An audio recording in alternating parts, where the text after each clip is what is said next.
A continuación, conectémonos.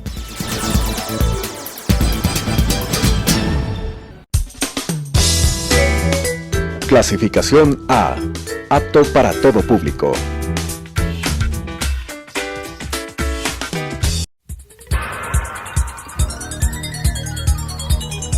Las opiniones vertidas en este espacio por la producción y dirección del programa son de exclusiva responsabilidad de sus autores y de quienes intervienen en ellos.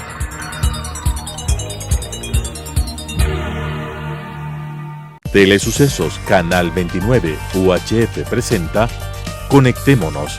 El presente no es producto del azar. Hay múltiples hilos conductores que nos explican y contextualizan el proceso del desarrollo humano. Sigamos esas pistas y tengamos una mejor comprensión de los cómo y los porqués de nuestras realidades, con la conducción de Alan Cathay. Conectémonos. Conectémonos quiere analizar hoy día una actividad humana que tiene una larga tradición y una cada vez más importante presencia en la vida de los países y de las personas. Esta actividad es la diplomacia. La diplomacia como ejercicio de convivencia pacífica entre pueblos, entre civilizaciones, entre culturas, pero esencialmente entendiéndola como lo que es, el espacio para la conversación, el espacio para la negociación, el espacio que nos aleja de la guerra, el espacio que nos aleja del conflicto. Hablábamos de que esta actividad humana es de larga data y efectivamente se remonta a los más lejanos tiempos de nuestra especie en el planeta.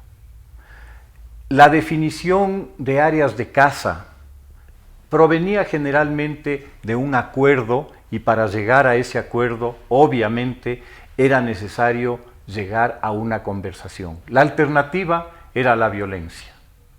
Yo cazo de aquí para acá, tú cazas de aquí para acá y quedamos tranquilos.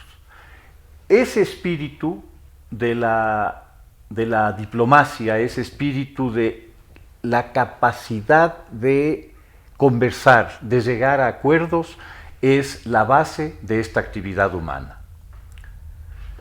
Con Eduardo Durán, exfuncionario de Cancillería, conocedor profundo de la actividad diplomática, vamos hoy día a analizar esta actividad humana en su contexto histórico y en su condición y en su situación actual. Eduardo, bienvenido. Gracias, vamos adelante. Siempre un gusto acompañarte en el programa en Telesucesos.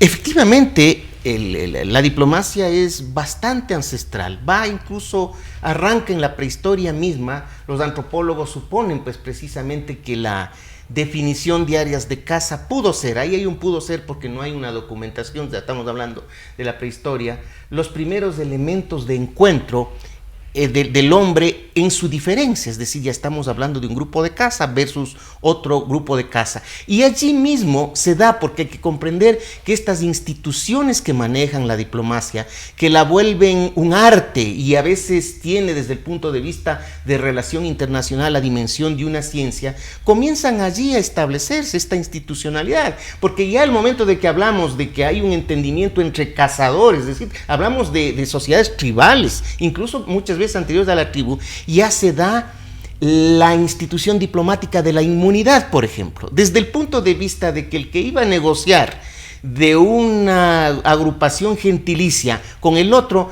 tenía que tener por lo menos la posibilidad de que no le maten en el intento, pues. Entonces respetaba el otro grupo y comienza a darse esta institucionalidad que pronto va adquiriendo consistencia en las diferentes civilizaciones que todos las conocemos desde la escuela, los egipcios, los pueblos asirios, los hititas, los chinos, los hindúes, que se establecen contactos cada vez más, en una dimensión cada vez más compleja, a medida que las funciones de la sociedad se van pues a su vez complicando dentro del punto de vista de que ya se pasa de estos grupos de caza, grupos gentilicios tribales, a las primeras formas estatales.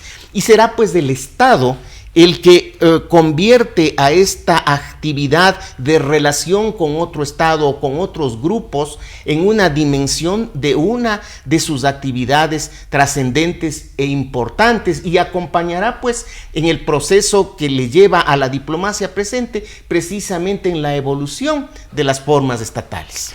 De hecho, parecería que tenemos evidencias abundantes, escritas, Así es, de tratados de paz celebrados entre el Egipto antiguo y estados hititas. Los hititas, efectivamente, ¿sí? La relación entre Egipto y los hititas Está fue registrada. la que primero dejó elementos documentales, más allá que los mismos egipcios comenzaron, al menos en Occidente, un proceso de relación con agrupaciones humanas del propio Egipto que estaban hacia el sur, que dejan las primeras evidencias de un elemento de contacto hecho a través de lo que se llamaba pues en ese tiempo mensajero más que diplomático. No había el término diplomático más bien viene ulterior, pues parece ser de origen latín. Sí, de hecho. Con una graficación específica, pues diploma. Y significa pues entre diplo y la terminación de la palabra pues significa no otra cosa que hoja doblada Y cerrada, porque de hecho pues es lo que se entregaba, ¿no? Entonces se habla de un diploma, de ahí viene la palabra del doblamiento de la hoja que llevaba pues el mensajero cerrado cerrado al menos el portador compactado del diploma es el diplomático. Claro, y en ese tiempo hay que tomar en cuenta que las evidencias de la gestión del mensajero entre egipcios y hititas se quedaba reflejado en anterior a los romanos, anterior a esta anécdota del papel o del papiro. En piedra. En cerámica. ¿O en cerámica? En cerámica, de arcilla, es decir, de la arcilla. Porque lo que queda en Egipto de la comunicación que tenía de los mensajes con los pueblos asirios y todo en los museos de Egipto son las arcillas de las gestiones cumplidas, las tablillas de arcilla que llegaban al faraón, pues en un ejercicio diplomático que iba sobre todo a un tramo que interesaba más que al rey que antes que al mismo Estado egipcio, porque uno de los temas recurrentes era la relación del faraón con el otro monarca, en el cual era una situación continua el hecho de garantizar el faraón los obsequios mutuos para enriquecer sus harenes, que están constando en las arcillas, están constando en el elemento documental, y que este aspecto solamente quedará superado, al menos en Occidente, en lo posterior, cuando el Estado adquiere tanta importancia, al menos, que el mismo monarca, es decir, se va aumentando la dimensión política de la gestión de Estado en relación a la importancia del rey, del faraón o del emperador.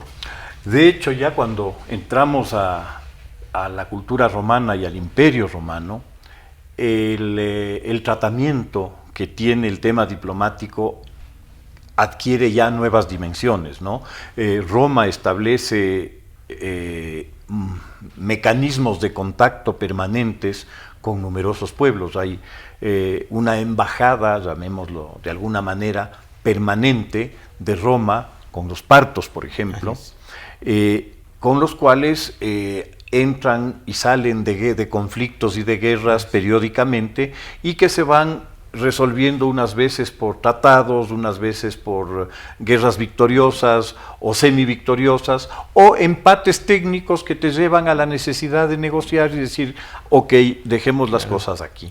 Claro, Roma en ese sentido ya es, con su estructura legal, con su pensamiento, porque yo creo que de los principales aportes de la cultura romana a la cultura occidental está ciertamente el carácter de ciencia jurídica que se va desarrollando y que culminará en Justiniano. Y un término más de relación internacional y aparece, porque se recuerda que los primeros convenios o tratados que se dan precisamente eran los Roma con los macedonios contra Cartago. Incluso ahí se dice algo que es tan frecuente, sobre todo a partir de los lectores de Sun Tzu, de que el enemigo de mi enemigo es mi amigo. Por primera vez se trata este tipo de conceptos en un acuerdo entre los macedonios y los griegos, entre los macedonios y los romanos para enfrentar a Cartago. Entonces allí dice claramente que los amigos de los macedonios serán los amigos de Roma. Entonces se trata, pues, porque Macedonia y Roma estaban coaligados contra Cartago en la primera guerra púnica. Y en este sentido, pues, se da cada vez una dimensión que le acerca a aspectos puntuales con la modernidad. Y aquí creo que es importante trazar otro aspecto, alejándonos un poco de Occidente e involucrándonos en lo que es China y la India, donde también habían desarrollos importantes y muchas veces anteriores a lo que estamos describiendo en este momento. Por ejemplo, algo que me ha impresionado cuando preparaba un poquito los elementos que los compartiría con Alan, con los amigos televidentes, es el hecho concreto que en el Código de Manú es en el primer documento en el cual se da cuenta de cómo ha de ser un diplomático, pues. Y yo le hubiese recomendado, y estas son palabras mías, no del canal y no de Alan, que el señor Patiño hubiese leído el Código de Manú. Ahí no hubiese hecho lo que hizo con nuestra diplomacia en el Ecuador. Y si me permiten, en la traducción libre que hace Potenkin, es un poquito larga, pero yo creo que es válido, al menos en parte. Comentarles la traducción que hace Potenkin del párrafo correspondiente del Código de Manú. El diplomático debe ser un hombre penetrante, instruido en todos los aspectos y capaz de atraerse a la gente. Debe saber discernir los planes de los gobernantes extranjeros, no solo por sus palabras y actos, sino también por sus gestos y hasta por las expresiones de su cara. Se recomienda al jefe de Estado seleccionar a sus diplomáticos con el mayor cuidado.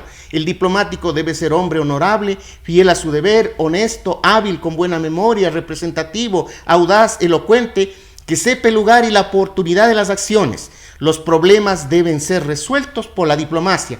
La fuerza viene en segundo lugar. Código de Manú, 1000 años antes de Cristo. Esta es una traducción libre, pero recomendable. Que la lean, pues, los señores de Alianza País para que sepan cómo deben manejar la Cancillería. Se lo dijo en un documento hindú hace 3000 años. Y estas son palabras mías, por favor. O sea, me parece extraordinaria la cita y la modernidad de los antiguos, ¿no? Y lo traduce Potenkin, que es un académico soviético, aproximadamente mediados de los 60. Es decir, nada de espíritu burgués, nada que tenga que ver. Además de que hay que tomar en cuenta que la institucionalidad, saltándonos un poquito, diplomática de los países revolucionarios, como la Unión Soviética, como la República Popular China y la misma Cuba tiene un instituto de diplomacia formidable, el Raúl Roa, que tuve oportunidad de visitarle en innumerables oportunidades, muy bien trazado en términos tales de que respeta todo este proceso evolutivo que ha acompañado la gestión diplomática con las características que ya nota el Código de Manú, pero también con otra institucionalidad que luego, como lo iremos conversando en el programa, tiene finalmente una complejidad de sentido a través de que instituciones como la inmunidad, de instituciones como el carácter de cómo ha de ser el representante diplomático, cómo ha de ser el protocolo, etcétera, adquieren a partir del uso ya una dimensión práctica, inclusive a través de convenciones internacionales que ya son propias del siglo XX. De hecho, es interesante en China, en la época que se le conoce como la de los reinos contendientes, existen esencialmente 5 estados que están constantemente en conflicto en lo que hoy es China. Y estos estados, cada uno de ellos genera un modelo de cancillería por el cual se establecen los acuerdos puntuales, temporales o de largo plazo entre uno y otro, las alianzas que se celebran de uno contra otro, los pactos defensivos, es decir, esencialmente el pensamiento diplomático que en Europa se desarrollará ya en el medioevo y con posterioridad, ya está dado y está definido como una institución formal de todo gobierno en lo que luego será China, ¿no?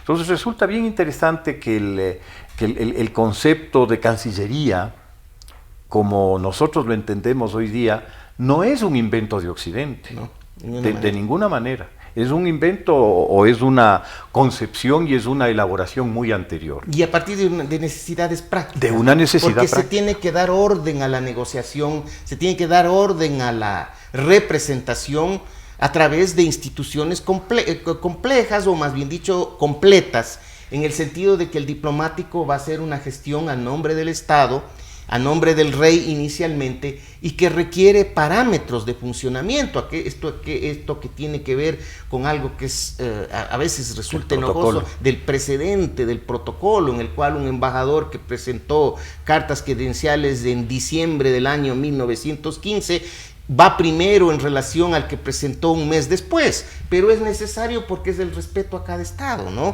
Y incluso el decano del cuerpo diplomático resulta ser en unos casos el representante del Papa, y en otros casos el diplomático más antiguo, ¿no? Estos aspectos se repiten porque este sentido de respeto es matemático, evita conflictos y sobre todo lleva a una dimensión en la cual lo principal no ha de ser los aspectos de forma, sino la gestión concreta a cumplirse. Yo quisiera añadir un poco al tema que analizábamos del ejercicio diplomático de parte de estados consolidados, ya de protopotencias y demás. No es exclusivo de ellos. Y me quiero referir en este caso concretamente a los nómadas esteparios de la época de Genghis Khan. Genghis es un militar extraordinario que comprende con toda claridad el sentido y la utilidad de la diplomacia. Y en todas sus campañas, él previamente a cualquier ataque hace un acercamiento al potencial enemigo para buscar algún tipo de sumisión o de arreglo que evite el conflicto. Y no hay peor insulto para el emperador mogol que sus enviados, que sus embajadores sean maltratados o muertos. Es la peor ofensa que le pueden hacer, y esa ofensa asegura la guerra. O sea, la mejor manera de asegurarse la enemistad visceral, si se quiere, de Genghis en este caso, era atentar contra sus embajadores. Mira qué importancia del sentido del mensajero y del embajador ya en una sociedad que no es precisamente de las más avanzadas del mundo. ¿No? El sentido de respetar al mensajero, y ya de pronto, a propósito, la palabra diplomático comienza a tener un uso más hacia fines del siglo XVIII, que es cuando ya en Francia se utiliza la palabra en concreto, pero en definitiva los aspectos puntuales de gestión estaban dados en este periodo, como se anota Alan. En principio eran las razones de Estado, las razones del monarca, las razones de Estado, y luego vendrá la institución comercial a ser un aspecto trascendente dentro de esto. Ese tema me parece absolutamente esencial, y es curioso que la Cancillería europea más antigua, mejor organizada y con unos objetivos absolutamente definidos y claros es la de la Señoría de Venecia. La Señoría de Venecia es un imperio comercial, es una ciudad-estado que vive por su capacidad de mover materias de diversas naturalezas a diversos destinos, y por lo tanto tiene que estar enterada con toda precisión de los acontecimientos en el lugar de origen de esos productos, de los acontecimientos en el lugar de destino de esos productos, pues su vida depende del comercio.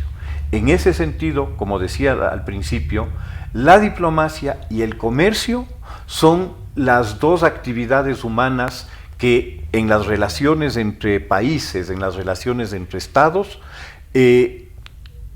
se ejecutan de manera pacífica.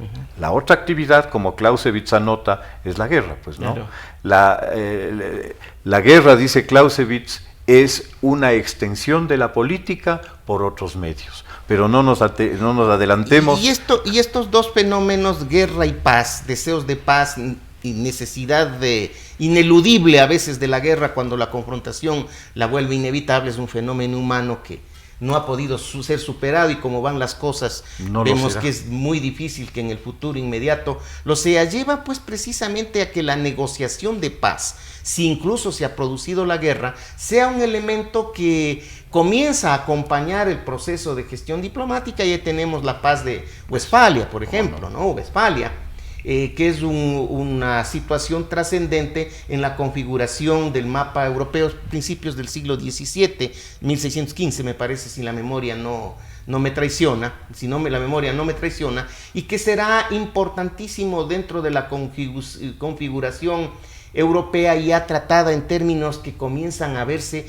ya crecientemente a partir de esa época, ya en términos multilaterales, es decir, ya no hablamos de la diplomacia entre dos países, sino entre un grupo de países que llevan pues desde ese periodo de confrontaciones bélicas, sobre todo a partir de las guerras de secesión en Europa, en que participan varios países, y en lo cual también incluso es importante ver el tema de la diplomacia papal también, ¿no? Que es un elemento trascendente que se va a dar en forma importante, sobre todo en los países de incidencia católica y cristiana, en un momento antes de la reforma. Pero el hecho es de que a medida que ingresamos en una relación política de confrontación entre países, cuyo aspecto cimero resultaron las guerras napoleónicas, que llevaron pues a que los acuerdos entre países de paz ya no sea entre dos, sino pues entre agrupaciones grandes, e inclusive ya tenemos allá la Santa Alianza, que es una coalición ya más permanente y que lleva a otra dimensión de la relación. Hablando de la importancia que va adquiriendo, sobre todo en Francia, que es el primer estado, llamémoslo, centralizado de Europa, ¿no? Francia es, por su ubicación, por su condición de país unitario, es el primer país europeo que adquiere una conciencia nacional, digámoslo así. Y hacia 1600, justamente, Francia está enfrentada a una realidad geográfica que lo sitúa en una tenaza de parte del Imperio Austrohúngaro. Las posesiones españolas por una parte, las posesiones flamencas por otra y Austria por otra, que en cierta forma le crean un cerco a Francia. Y el cardenal Richelieu, que es de hecho el primer diplomático moderno, él es el que, sin decirlo, inventa el concepto de la razón de Estado. La razón de Estado que le permite, a pesar de todas las críticas de parte de la Iglesia Católica y del Papa y de grupos internos en Francia inclusive, llegar a acuerdos con los príncipes protestantes alemanes en contra del Sacro Imperio Romano Germánico y del emperador alemán católico, para que esos príncipes alemanes protestantes hagan la guerra al emperador católico y le deje las manos libres a Francia, para que España, lo que sería España, no se atreva a enfrentarlo. Y Francia se libra de esta tutela o de esta condición en la que se hallaba. Richelieu es el primer diplomático moderno, en efecto. En honor al tiempo, yo creo que es importante anotar de que esto se institucionaliza, pues, ¿no? Y ya deja de ser, pues, estas fórmulas que llevan a acuerdos de voluntades entre estados, y se transforma a través, sobre todo, de la creación de la diplomacia multilateral, Naciones Unidas, en acuerdos concretos de ejercicio diplomático, la Convención de Relaciones Diplomáticas, el derecho de los tratados, ¿no? Los diferentes estados tienen sus propios códigos de conformación diplomática. Existe la ley orgánica del servicio exterior en el Ecuador que marca eso, y que incluso yo creo que conviene terminar con esta idea, que en aras de la eficaz representación del Ecuador, se establece parámetros incluso de cómo funciona la representación diplomática del país a través del servicio exterior, teniendo al presidente de la República, de acuerdo a la Constitución, como el primer órgano de la diplomacia, y al Ministerio de Relaciones Exteriores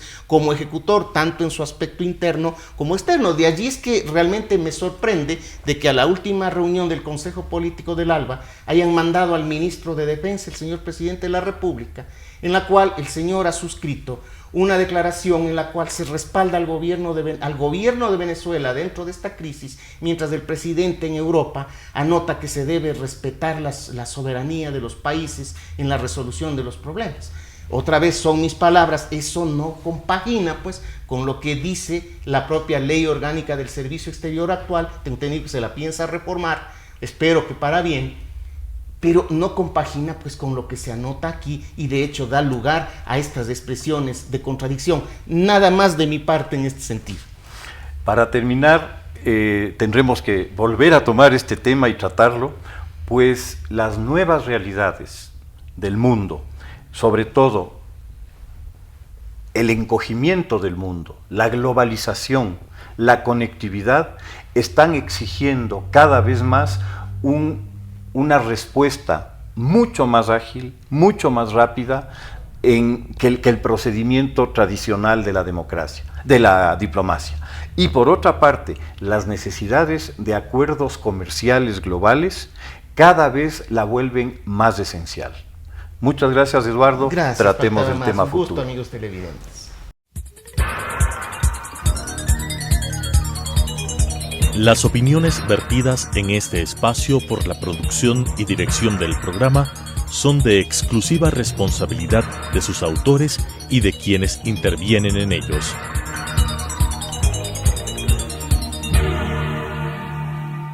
Telesucesos Canal 29 UHF presentó Conectémonos. El presente no es producto del azar.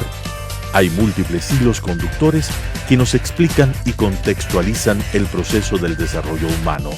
Sigamos esas pistas y tengamos una mejor comprensión de los cómo y los porqués de nuestras realidades, con la conducción de Alan Cathay.